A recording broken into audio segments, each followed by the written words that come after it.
What if your reflection had a mind of its own? What if, when you turned away, it stayed behind? What if, when you turned away, it stayed behind, watching you, waiting? That's not just a nightmare. It's what happened to me. My name's Alex, and for weeks, I've been trapped in a living horror story, right here in my own bathroom. You're watching Friday 13, the channel where every story is true, no matter how terrifying. If you're here, it's because you're ready to step into the shadows with me. So, lock your door, dim the lights, and let's dive into a nightmare that'll make you rethink every mirror you've ever trusted. Because what I'm about to tell you, it's real. And it's not over yet. It all started with a flicker. Something so small, you'd brush it off. But what if that flicker was the first sign of something watching you? That's where my story begins. And trust me, you'll want to hear this. Because if it can happen to me, it can happen to anyone. I just moved into this place, a quiet little apartment on the edge of town. It was a fresh start after a rough year, and I was finally feeling like things were looking up.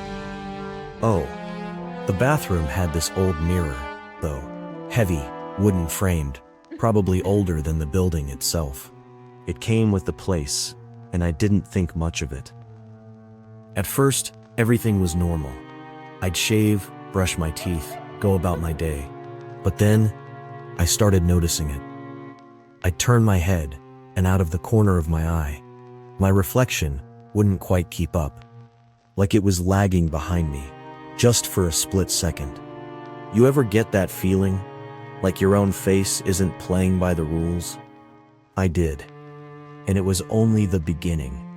I told myself it was nothing. Tired eyes, bad lighting, maybe too much coffee.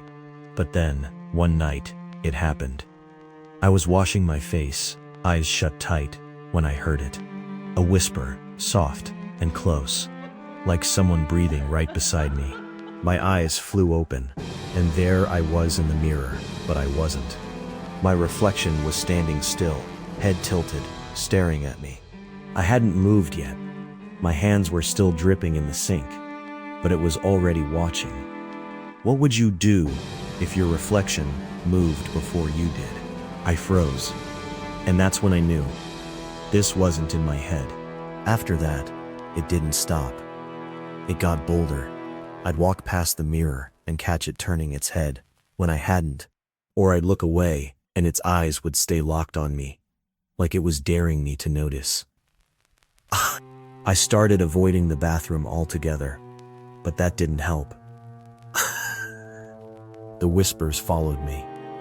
At first, they were faint, like static from a broken radio. But by the third night, they woke me up at 3 a.m., sharp and clear, pulling me out of bed. I'd stumble to the bathroom, heart pounding, and there it was, my reflection, waiting. But here's the real question. What if it wasn't just watching? What if it was planning something? I started writing it all down, trying to convince myself I wasn't crazy. Maybe it was stress or the apartment messing with my head. But then I found something that changed everything. The previous tenant, her name was Emily. She'd lived here before me and vanished 6 months earlier. No goodbye, no forwarding address, just gone. I dug around, and under a loose floorboard in her old room, I found a crumpled note. It said, "Don't trust the mirror. It takes what it wants." My stomach dropped. Whatever this was, it had happened before. And now, it was happening to me. I couldn't take it anymore. The whispers, the staring, the feeling that I wasn't alone. I had to end it. So, I grabbed a hammer, ready to smash that mirror into 1,000 pieces. But when I raised it, my reflection didn't flinch. It just stood there, grinning, like it knew I couldn't win. I swung and missed. The hammer crashed into the wall, shattering the tile. My reflection laughed. I didn't. Then, I felt it, a cold hand on my shoulder, fingers digging in. I spun around, but the room was empty. When I looked back at the mirror, the glass was blank. My reflection was gone. But what if it wasn't gone at all? What if it was behind me?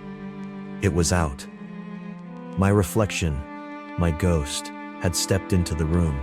It moved toward me, slow and deliberate, and I felt its breath on my neck, cold as ice.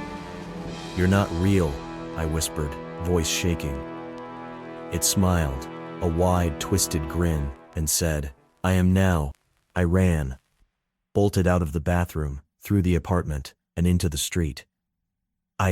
When I dared to look back, it was standing at the window, wearing my face, watching me go. And now? Now, I don't know who's who. Every mirror I pass, every shadow I see, I'm terrified it's still there, waiting to take my place. That's my story. Or, as much as I can tell without losing what's left of my sanity. If you've ever felt that chill down your spine, that moment where your reflection didn't feel right, you're not alone.